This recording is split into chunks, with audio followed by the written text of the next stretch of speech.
روزدار د پاره د هغې اهتمام پکار دی. هغې ته د غوږونو حفاظت ویل کیږي. خپل غوږونه د دې حفاظت کول یعنی دا د هر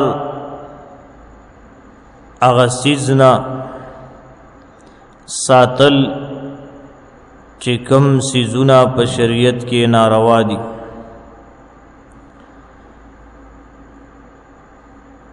او شریعت د هغې نه منع فرمایلې ده، لکه گانا بجانا اوریدل،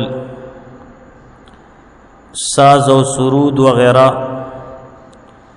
دکڑے باجے او قوالیان او سندر او غزلی.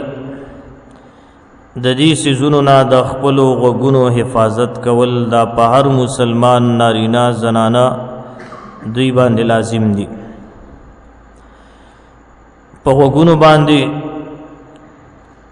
دروغ بم نوري، په غوږونو باندې د چا غیبت اوریدل دام ناجایز دي. د قرنګي بیهوده خبرو ته غوږ ایښودل دام ناجایز.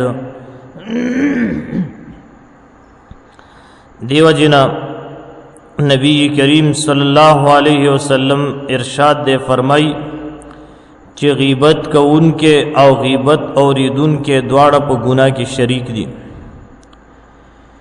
یو کس غیبت کوي دام گناهګار دی، او چا چې ورته غوږ ایښودی دی او دغه غیبت اوري هغه هم د سره په دې ګناه کې شریک دی.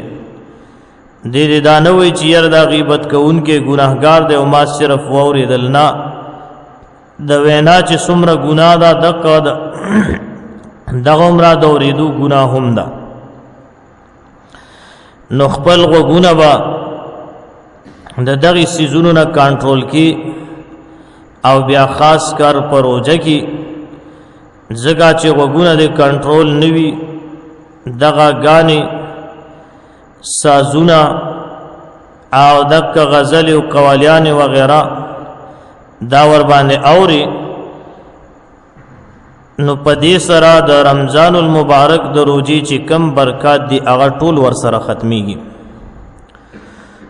نو دا دریم اهم شرط او اهم ادب دی، مونږ او تاسو به د دې خیال ساتو او د خپل غوږونو حفاظت وکړو. بیا په دې غوږونو باندې د پردو زنانو خبره اوریدل دام ناجایز دي. د قرنګي زنانو لا په غلط خیال باندې د پردو سړو خبره اوریدل دام ناجایز دي.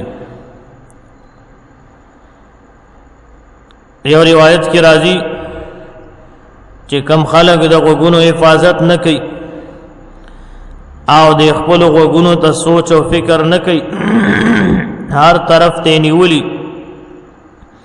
په دې باندې پردي عیبونه اوري، غیبت په اوري، دروغ په اوري، کنزلي په اوري، غانې په اوري، دا ټول ناروا سيزونو ته غوږونه ایښودي.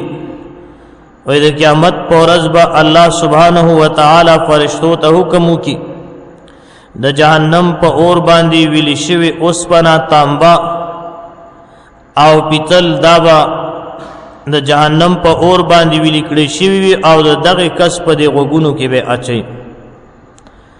دومره انتهایی خطرناک سزا ده. دا وی کله چې دې غوږونو کې ورته واچي د دې ګرمایش او تپش به دومره زیات وي چې د هغې ګرمایش او د تپش د وجې نه د دغه انسان دا مازغه دا په سپېږمو باندې روبهیږي. نو پکار ده چې مونږ او تاسو د خپلو غوږونو حفاظت وکړو. اکثر خلق د غوږ په ګناه کې مبتلا دي. اول نه دی مبتلا شي په غلط نظرۍ کې، غلط نظر ولګولو نو جبه بیا ګناهګار شي، او د جبه نه بعد بیا غوږونه ورپسې ګناهګار شي. نو دا ټول سيزونه د پخپل باندې ګناهګار وګرځول. د قیامت پر ورځ به الله سبحانه و تعالی فرمایي زما بندا ما داسې جبه درکړې و چې هغه پاک او ګناه نه وکړي، داسې غوږونه مې درکړي چې هغه پاک او ګناه نه وکړي، داسې سترګې مې درکړي چې هغه پاک سترګې وي ګناه نه وکړي، تاول دا په ګناهونو باندې ګند کړي دی او د ګناهونو سره آخرت تراغله نو دغه ټیم کې به بیا جواب نه وی چا سره نو دا خو الله پاک مونږ او تاسو ته پاک را کړی دي دا د الله د طرف نه مو تاسو سره امانت ده د دې به خیال ساتو الله پاک با د غوږ سترګې لاسونه پوزا د هر سیز باره کې به تپوس کوي